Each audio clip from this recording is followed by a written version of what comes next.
La vie, la récompense. Comment trouver la vie? Comment gagner la vie? Comment réaliser sa vie? Et elle passe vite, la vie. Plus on vieillit, plus on se dit, aïe, aïe, aïe, mais ça accélère, mais combien il me reste? Moi, j'en suis bientôt à 61. Combien il me reste? Je sais pas. Peut-être 1 jour, 2 jours, 10 ans, 20 ans, je sais pas. En tout cas, certainement pas plus de 40. C'est-à-dire qu'il m'en reste moins que ce qu'il y a derrière.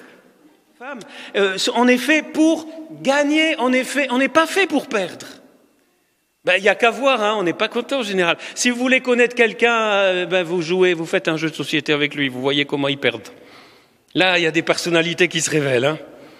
Oui, aïe, aïe. Et c'est bien normal, on n'aime pas perdre, on est fait pour gagner. C'est pour ça que Jésus dit, celui qui aura perdu sa vie à cause de moi. Alors, on va voir pourquoi il dit pas gagner, il dit trouver, mais c'est dans le sens, c'est ça. Et c'est notre vocation. Vous savez, une vie de chrétien, pour beaucoup de gens, et parfois même des chrétiens, c'est une vie sans plaisir. Sans joie.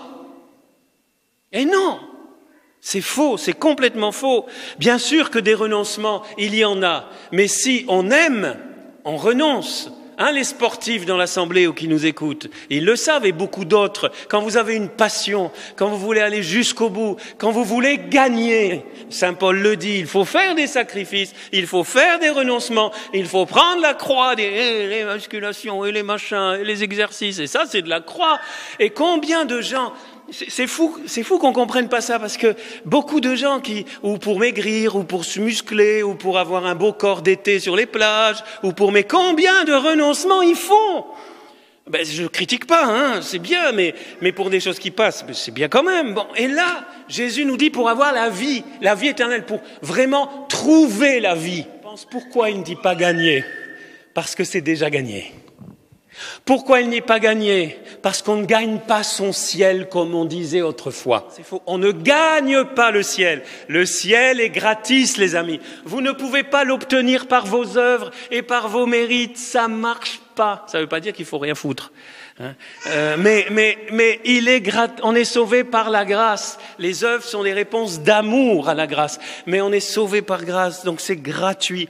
C'est gratuit. C'est pour ça que Jésus dit, il dit pas gagner. C'est très intéressant. Il dit trouver, parce que c'est déjà gagné. C'est trouver l'île au trésor, quoi. C'est trouver le trésor. C'est trouver le trésor qui est déjà là. Et par le Saint-Esprit, on peut commencer à le trouver. Et voilà, c'est le second et dernier point. Je serai plus court sur ce point-là. C'est cette fameuse récompense. Je ne sais pas, ce serait intéressant de faire un sondage, combien de fois vous avez entendu prêcher un prêtre ou un évêque ou un pape sur la récompense. Et c'est magnifique parce que cette récompense, Jésus ne la promet pas là tout de suite aux disciples, mais à ceux qu'accueillent les disciples, c'est encore plus beau.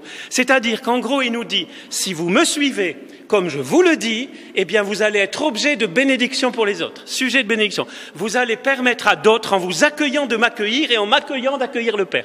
C'est-à-dire que si vous me suivez comme des vrais disciples et pas comme des chrétiens d'étiquette ou des pratiquants, voilà, eh bien vous allez permettre à d'autres d'être bénis et de recevoir une récompense. Vous allez être instrument, canaux de récompense pour les autres. Alors j'entends quelqu'un me dire, ouais Père c'est sympa, et moi, ma récompense à moi. Eh bien je vais te dire, mon frère, ma sœur, tu l'as déjà. Le seul fait de connaître Jésus, tu as déjà ta récompense. Amen ou pas amen? Connaître Jésus, mais imaginez le nombre de centaines de millions et de milliards d'hommes qui ne connaissent pas Jésus. Et c'est la plupart du temps pas de leur faute. C'est parce que nous, on est un peu tièdes. Enfin, nous, quand je dis nous, je dis pas vous, c'est moi. Bon. Et ce qui nous manque souvent, c'est la motivation. Alors, comment se remotiver? Tous les matins, je me remotive par la vie, trouver la vie et être objet, instrument de récompense pour les autres. Je fixe le but. Je me dis, Pierre, tu vas peut-être mourir aujourd'hui. Génial. La veille de ma fête, ça serait trop beau. Voilà. Tu vas peut-être mourir aujourd'hui. Donc, vas-y, à fond. Et n'oublie pas, t'es fait pour le ciel. Donc, allez. Et puis, tant qu'à faire, d'en entraîner d'autres avec toi. Pas pour qu'ils meurent le même jour, mais pour qu'ils aillent aussi au ciel un jour. Être pour les autres. Et souvent, parfois on a une motivation, mais si elle est que personnelle, vous voyez, elle finit par être égoïste. Puis on nous encourage beaucoup à ça dans notre société, donc au bout d'un moment, ça marche pas. C'est une motivation à la fois personnelle, c'est important, et à la fois avec les autres. Motivation d'en entraîner d'autres. C'est ça un disciple missionnaire. Disciple. Waouh, Saint-Esprit, merci. Disciple, je choisis, c'est moi, il n'y a que moi qui peut être dit.